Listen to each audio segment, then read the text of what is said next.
पसायदान हे ज्ञानेश्वरीच्या विवेचनाला आलेलं एक अमृत मधुर असं फळ आहे. भगवद्गीतेचे 18 अध्याय आणि 700 श्लोक, त्यावर 9000 ओव्यांचं भाष्य ज्ञानेश्वरांनी लिहिलं. पसायदानच्या 9 ओव्या म्हणजे त्या 9000 ओव्यांचा काढलेला सारांश आहे. आता विश्वात्मके देवे, पसाय म्हणजे प्रसाद, हे प्रसाददान ज्ञानेश्वरांनी मागितलेलं आहे विश्वात्मक देवाजवळ. प्रसाद शब्द सुद्धा चांगला आहे. प्रसादे सर्व दुःखानां हानिरस्य उपजायते. अंतःकरणाची प्रसादता, अंतःकरणाची प्रसन्नता, अंतःकरणाचा प्रल्हाद, हा त्या प्रसाद शब्दाचा अर्थ. पण ज्ञानेश्वरांनी त्याचा वापरलेला जो मराठी पर्याय आहे तो अधिक आस्वाद्य आहे, पसाय. हा प्रसाद ज्ञानेश्वरांनी कोणाजवळ मागावा? हा प्रसाद सुद्धा ज्ञानेश्वरीचा आरंभ ज्यांना अभिवादन करून ज्ञानेश्वरांनी केला त्या विश्वात्मक देवाजवळच ज्ञानेश्वरांनी पसायदान सुद्धा मागितलेलं आहे. आता विश्वात्मके देवे येणे वाग्यज्ञे तोषावे. इतके दिवसपर्यंत 9000 ओव्यांचा हा वाग्यज्ञ केला. यांनी प्रसन्न व्हावं या विश्वात्मक देवाने आणि तोषोनी मज द्यावे पसायदान, आणि माझ्या झोळीमध्ये या प्रसादाची भिक्षा टाकावी. कोणता प्रसाद मागतायत ज्ञानेश्वर? पहिला प्रथम त्यांची मागणी आहे, जे खलांची व्यंकटी सांडो. काय गंमत आहे, ज्ञानेश्वरांनी संपूर्ण समाजाला भक्तीचं वरण लावलं, संपूर्ण समाजाच्या सत्प्रवृत्तीचं पोषण केलं आणि देवाच्या नादी लावलेत लोक. अशी जी सज्जन माणसं, त्यांची आठवण पसायदान मागताना ज्ञानेश्वरांना झाली नाही. झाली ज्या प्रवृत्तीने ज्ञानेश्वरांसारख्यांचा छळ केला त्या दुष्ट लोकांची आठवण पहिल्यांदा झाली, त्या खलपुरुषांची आठवण पहिल्यांदा झाली. हा सज्जन सत्पुरुषांवर अन्याय नाही काय? ज्ञानेश्वरांनी शेवटचं पसायदान विश्वात्मक देवाजवळ मागताना झुकतं माप पहिल्यांदा त्या खलपुरुषांना द्यावं, हा अन्याय नाही. ज्ञानेश्वरांना आपण माऊली म्हणतो त्याचं हे प्रत्यंतर आहे. ज्ञानेश्वरांना आपण माऊली म्हणतो त्याचं हे प्रत्यंतर आहे. याचं कारण माऊली आपल्या चांगल्या अपत्यावर प्रेम करतेच, पण वाईट अपत्याबद्दल अधिक कळवळा बाळगते. कारण तिला ही खात्री असते की आपला चांगला जो मुलगा आहे त्याच्या चांगलेपणामुळे जग त्याला जवळ केल्याशिवाय राहणार नाही. पण हा जो वांगला आहे त्याला जग दूर लोटेल. त्याला प्रेमाने जवळ घेणारं एकच स्थळ आहे, मातृहृदय. ज्ञानेश्वरांना आपण माऊली म्हणतो त्याच्यामुळे त्यांना पहिला कळवळा हा खलपुरुषांचा आहे, जे खलांची व्यंकटी सांडो. त्यांची पहिली प्रार्थना अशी आहे की खलांची व्यंकटी सांडो. व्यंकटी म्हणजे मनाचा वाकडेपणा, व्यंकटी म्हणजे मनाचा दुष्टपणा, ती सांडो म्हणजे ती नष्ट हो. ज्ञानेश्वरांनी खल नष्ट होवो असं म्हटलेलं नाही, खलांची व्यंकटी नष्ट होवो एवढंच म्हटलेलं आहे. खल राहिले तरी चालतील. त्यांचं खलत्व गळून खाली पडलं की त्यानंतर उरलेला जो मनुष्य आहे तो ज्ञानेश्वरांना स्वीकार्य आहे. याचं कारण नंतर त्या माणसाची देवत्वाकडे होणारी वाटचाल आपल्याला सुकर करता येते. ज्ञानेश्वरांचा माणसाच्या मूलभूत माणूसपणावर अत्यंत प्रगाढ अशा रीतीचा विश्वास आहे, म्हणून ते म्हणतात ते खलांची व्यंकटी सांड. अहो खुद्द गीता ज्यांनी सांगितली, तो गीतेचा प्रवक्ता भगवान कृष्ण आपल्या अवताराचं प्रयोजन सांगताना असं म्हणतो, यदा यदा ही धर्मस्य ग्लानिर्भवती भारत अभ्युत्थानम अधर्मस्य तदात्मानं सृजाम्यहम्. ज्या ज्यावेळेला धर्माला ग्लानी होते तेव्हा धर्माचं अभ्युत्थान घडवून आणण्याकरता मी जन्म घेईन आणि काय करीन? परित्राणाय साधूना आणि विनाशाय दुष्कृताम. साधूंचं मी परित्राण करीन आणि दुष्टांचा विनाश घडवून आणीन. प्रत्यक्ष श्रीकृष्ण दुष्टांच्या विनाशाची भाषा बोलतो आणि त्याचा भक्त ज्ञानेश्वर फक्त दुष्टपणा नष्ट होण्याची प्रार्थना करतो. कारण ज्ञानेश्वरांना माहिती आहे की दुष्टांना नाहीसे करून जगातून दुष्ट प्रवृत्ती कधीही नष्ट झाली नाही. त्यामुळे दुष्ट प्रवृत्ती नष्ट होण्याची प्रार्थना ज्ञानेश्वर करतायत. दुष्ट राहिला तरी चालेल. जे खलांची व्यंकटी सांडेल, कशी सांडेल त्याचीही रीत ज्ञानेश्वरांनी लगेच दुसऱ्या ओळीत दिली आहे. जे खलांची व्यंकटी सांडो ते या सत्कर्मी रती वाढो. त्यांना चांगल्या गोष्टींमध्ये, चांगल्या कर्मांमध्ये रती म्हणजे आवड वाढो. ज्ञानेश्वरांनी रती रुजो म्हटलं नाही, ते या सत्कर्मी रती रुजो म्हटलं नाही, रती वाढो म्हटलं. याचा अर्थ कितीही दुष्ट असला तरी त्याला सुद्धा सत्कर्मामध्ये रती असतेच असं या महात्म्यांनी गृहीत धरले. फक्त असलेली रती वाढो. चांगल्या गोष्टींबद्दलची आवड वाढली की वाईट गोष्टींकडचा ओढा आपोआप कमी होईल असा त्याचा सिद्धांत आहे. म्हणून तो म्हणतो जे खलांची व्यंकटी सांडो ते या सत्कर्मी रती वाढो आणि मग भूता परस्परे जडो मैत्र जीवाचे. एकदा दुष्टपणा नष्ट झाला आणि दुष्टांना सुद्धा चांगल्या कामामध्ये रममाण करून सोडलं की मग आपोआप जगातले सगळे जीव मात्र परस्परांवर प्रेम करायला लागतील. जगातल्या जीव मात्राचं परस्परांमधलं सख्य वाढावं असं स्वप्न ज्ञानेश्वर पाहतायत. जीव मात्रांचं पाहतायत, प्राणी मात्रांचं पाहतायत, केवळ मनुष्य मात्राचं नाही. ज्या काळात ज्ञानेश्वरांचा हा पसायदानाचा हा उद्गार आपण उच्चारतो त्या काळात खुद्द माणसाचाच माणसावर विश्वास उरलेला नाही. माणसाला माणसाबद्दल संशय आहे, माणसाला माणसाबद्दल अविश्वास आहे, माणसाला माणसाबद्दल दुरावा आहे, माणसाला माणसाबद्दल अकारण शत्रुत्व आहे. अशा काळात ज्ञानेश्वर संपूर्ण जीवमात्रामधलं मैत्र वाढीला लावण्याचं भव्य स्वप्न आपल्यासमोर ठेवत आहे. भूता परस्परे पडो मैत्र जीवाचे, दुरिताचे तिमिर जावो विश्व स्वधर्म सूर्य. दुरित म्हणजे पाप, याचा अंधार नाहीसा हो. पापाला त्याने अंधार म्हटलंय, याचा अर्थ पुण्याला उजेड म्हणायला पाहिजे. अंधार नाहीसा कसा होईल? सूर्योदय झाल्याबरोबर अंधार आपोआप नाहीसा होतो. अंधार नाहीसा करण्याच्या वेगळ्या प्रक्रिया नाहीत, अंधार नाहीसा करण्याचा वेगळा कार्यक्रम नाही. सूर्य प्रगट झाला की अंधार आपोआप नाहीसा होतो. दुरितांचे तिमिर जावं, जगातलं पाप नाहीसं व्हावं, जगातलं दुराचरण नाहीसं व्हावं, त्यासाठी काय करायला पाहिजे? विश्व स्वधर्म सूर्य पाहू. कोणता सूर्योदय ज्ञानेश्वरांना अभिप्रेत आहे? स्वधर्माचा सूर्योदय. प्रत्येकाला आपापल्या धर्माचं ज्ञान झालं, प्रत्येकाला आपापल्या धर्माचं भान आलं की तो स्वतःचं कर्तव्य बजावत राहील. आपोआप पापाचरणाकडचं त्याचा कल कमी होत जाईल. पाप कर्म हे माणसाचं स्वाभाविक कर्म नाहीये, हे नियत कर्म नाहीये.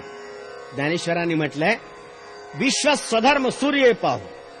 स्वधर्माचं ज्ञान आणि स्वधर्माचं आचरण हा सूर्योदय, आणि या सूर्योदयामुळे आपोआप पापाचा अंधार नाहीसा झाल्याशिवाय राहणार नाही. आपला धर्म ओळखणं आणि धर्माचं पालन करणं हे ज्ञानेश्वरांना अभिप्रेत आहे. आपला जो धर्म नाही त्याचं पालन करण्याचा मोह होणं हा परधर्म आहे.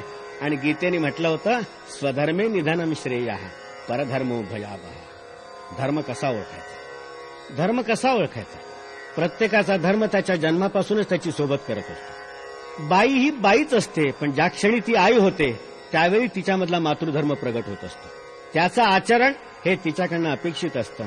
ते सोडून इतर कुठलाही मोह तिला झाला तर त्याला पापाचरण म्हणता येईल. आम्हाला जगातल्या दुरिताचा अंधार नाहीसा करायचा आहे आणि स्वधर्माकडची त्याची प्रवृत्ती आपल्याला वाढवायची आहे. दुरितांचे तिमिर जावं विश्व स्वधर्म सूर्य पाहू, जो जे वांछील तो ते लाहू प्राणी जात. केवढी भव्य अपेक्षा आहे, केवढी भव्य आकांक्षा आहे.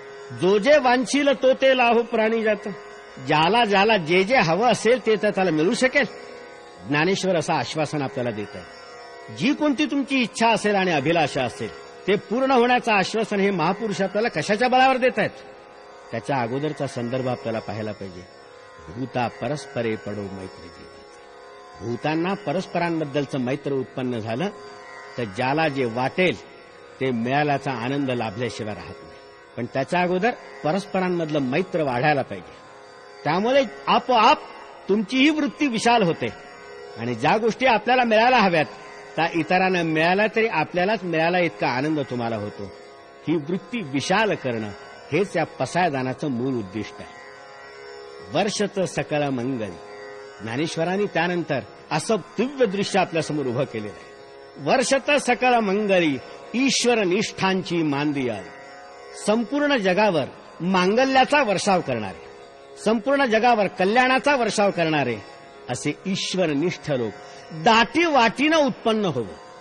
एकटा दुकटा नाही, विरळ नाही, ईश्वरनिष्ठांची गर्दी झाली पाहिजे. वर्षतं सकळ मंगली, सगळ्यांवर, काहींवर नाही, सगळ्यांवर मांगल्याचा वर्षाव करणारे, आपल्या वाणीनी, आपल्या दृष्टिक्षेपाने, आपल्या कृतीनी मांगल्याचा वर्षाव करणारे ईश्वरनिष्ठ लोक जगामध्ये दाटी वाटीनं फिरोत अनवरत भूमंडळी भेट तू भूता. अनवरत म्हणजे अखंड, ओघ लागून राहायला पाहिजे त्यांचा.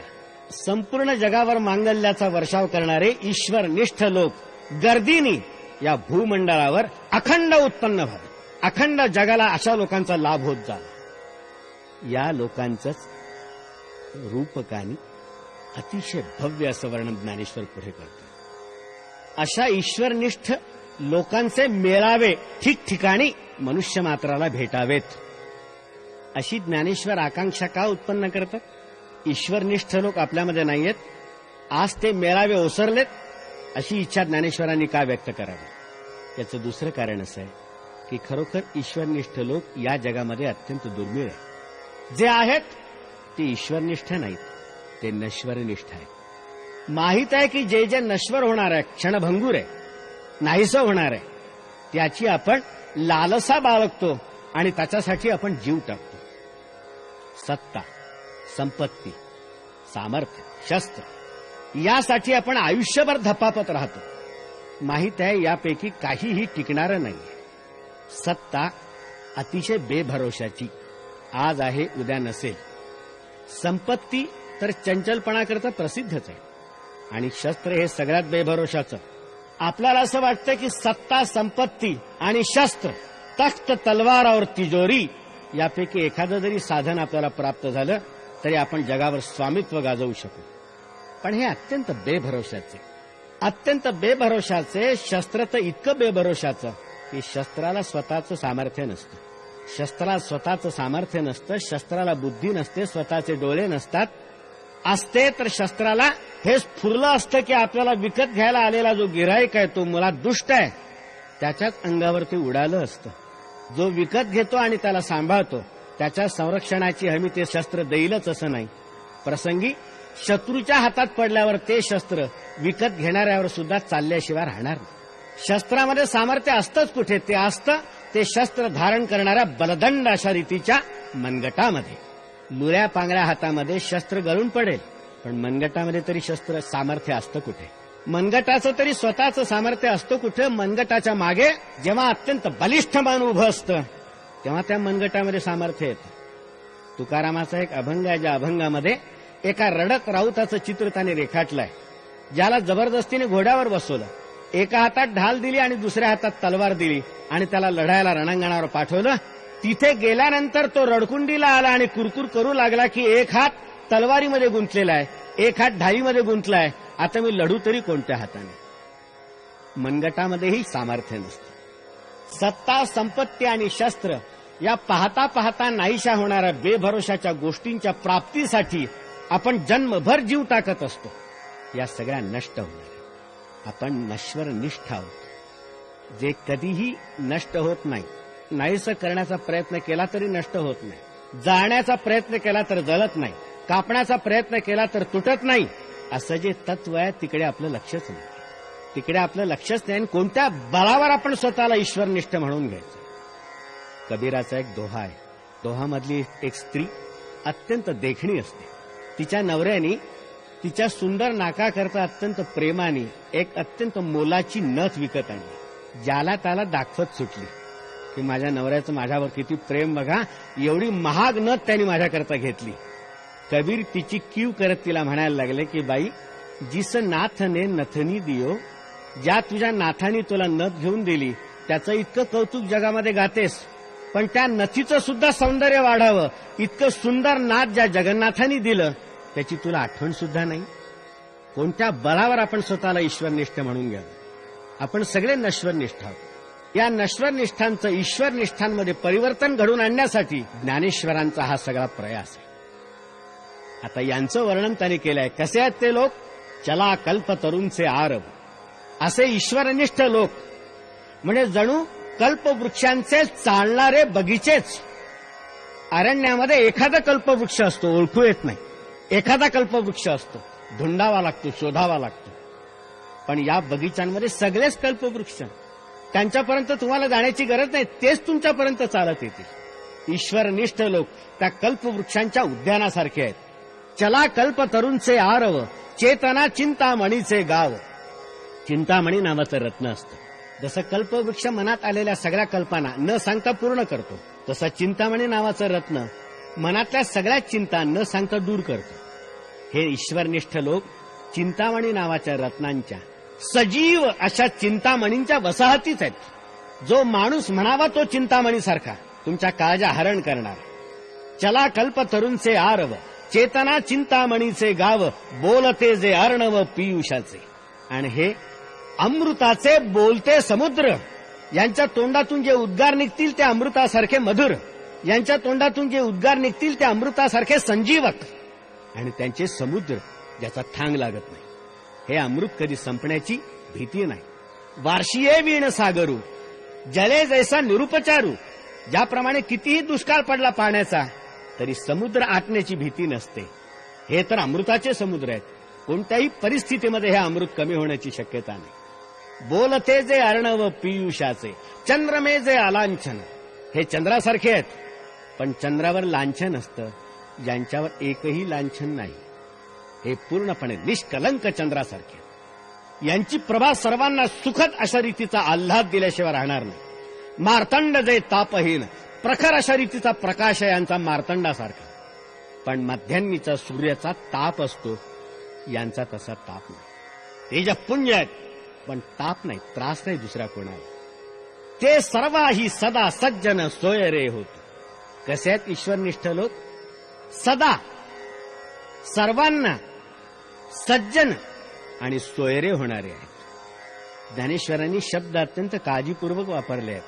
ते कधी कधी काही काहींना सज्जन सोयरे होतो असं म्हटलेलं नाही. सगळ्यांनाच नेहमीच सज्जन सोयऱ्यासारखे होतील, आप्तांसारखे होते. ज्ञानेश्वरांनी शब्द सुद्धा काय वापरलाय? सज्जन सोयरे. तुमचा माझा अनुभव असा असतो की जो सज्जन असतो तो सोयरा बनण्याची आशा नसते. जे सोयरे असतात ते क्वचितच सज्जन असतात. पण ज्ञानेश्वरांनी असे आप्त आपल्याला मिळवून दिलेले आहेत की जे अखंड सज्जन असतात आणि सगळ्यांनाच आपल्या सौजन्याचा सदैव लाभ देत असतात. किंबहुना सर्वसुखी पूर्ण होऊन तिन्ही लोकी भजी जो आदि पुरकी अखंडित. सर्व प्रकारच्या सुखांचा लाभ होऊन तिन्ही लोकांमध्ये परिपूर्णतेचा अनुभव घेत जो आदि पुरुषाची अखंड उपासना करतो. अशांचं चित्र ज्ञानेश्वरांनी आपल्यासमोर उभं केलेलं आहे. ही एक आदर्श समाज व्यवस्था ज्ञानेश्वरांच्या प्रतिभेने आपल्यासमोर शब्दांनी साकार केली. ज्याला कोणाला जेव्हा केव्हा आदर्श समाज रचना निर्माण करायची असेल त्यासाठी पसायदानाच्या रूपाने ज्ञानेश्वरांनी एक नीलचित्र उपलब्ध करून दिलेले आहे. त्यानुसार आपल्याला करता येईल. ज्ञानेश्वरांनी हे भव्य स्वप्न आपल्या डोळ्यासमोर पाहिलं आणि 700 वर्षापूर्वी रेखाटून ठेवलं. 700 वर्षापूर्वी रेखाटून ठेवलं. ठेवताना प्रश्न असा विचारला, हा होईल दान पसावं? हा दानप्रसाद खरंच होईल? इतका चांगला समाज खरोखर अस्तित्वात येईल? निवृत्तीनाथांनी विश्वेश्वराच्या वतीनं उत्तर दिलं, होईल. आणि ते उत्तर ऐकून ज्ञानेश्वर सुखिया झाला, संतुष्ट झाले. या घटनेला आज 700 वर्ष पूर्ण झालेली आहेत. हे पसायदान ज्ञानेश्वरांनी नेवाशाला त्यांच्यासमोर ज्ञानेश्वरी ऐकण्याकरता जो समुदाय बसत होता त्याच्यापुरतं मागितलेलं नाही. हे पसायदान त्यांनी आळंदीच्या लोकांपुरतं मागितलेलं नाही.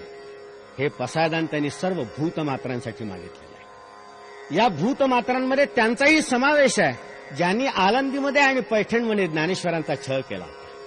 त्यांना जीवन जगणं असह्य करून सोडलेलं. त्यांच्यावर कलंक ठेवला होता. आईबापाच्या बलिदानाचं प्रायश्चित्त घेऊन सुद्धा ज्यांच्यावर ब्राह्मण्याचा संस्कार करण्याचं नाकारलं होतं, साधा मनुष्यपणाचा सुद्धा अधिकार त्यांचा हिरावून घेतलेला होता. एवढा मोठा अन्याय ज्या लोकांनी केला त्यांच्याही करता ज्ञानेश्वरांनी हेच पसायदान मागितलेलं आहे. एवढं थोर अंतःकरण असलं पाहिजे ज्ञानेश्वरांचं. आपल्या लक्षात येईल, जगाने ज्ञानेश्वरांच्या हातामध्ये विषाने भरलेला प्याला दिला. या महापुरुषाने अजिबात काकू न करता तो उठाशी लावला. एवढीशीही तक्रार न करता तो प्राशन केला, आपल्या पोटामध्ये जिरवला आणि मुरवला. आणि त्यानंतर या माणसाच्या तोंडातून जी पहिली चूल बाहेर पडली त्यामध्ये या विषाचा एक थेंब नव्हता. होतं ते सगळं अमृत. जगाने याला विष दिलं, त्याचे आणि अमृतामध्ये रूपांतर करून टाकले. ज्ञानेश्वरीची प्रत्येक ओवी ही अमृतामध्ये चिंब भिजलेली ओवी असल्याचा अनुभव जो येतो तो या कारणाने. आता विश्वात्मके देवे येणे वाग्यज्ञे तोषावे तोषोनि मज द्यावे पसाय दान हे जे खळांची व्यंकटी सांडो तया सत्कर्मी रती वाढ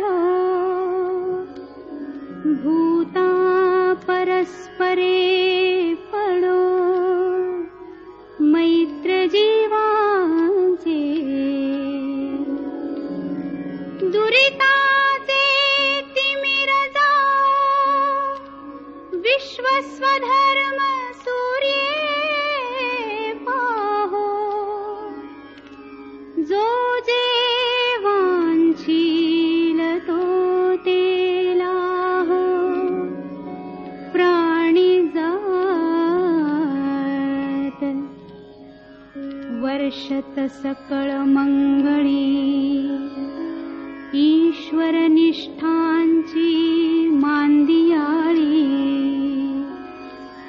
अनवरत भूमंडळी भेट तू भूता चला कल्पतरूंचे आरव चेतना चिंतामणींचे गाव बोलते जे अर्णव पियुषाचे चंद्रमे जे अलांछन मार्तंड जे तापहीन ते सर्वाही सदा सज्जन सोय रे हो तू किंबहुना सर्व सुखी पूर्ण होनी तिही लोकी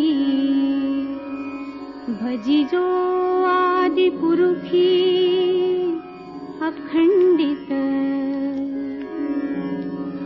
आणि ग्रंथोपजीवी विशेषी लोकीये दृष्टादृष्ट विजये हो आवेजी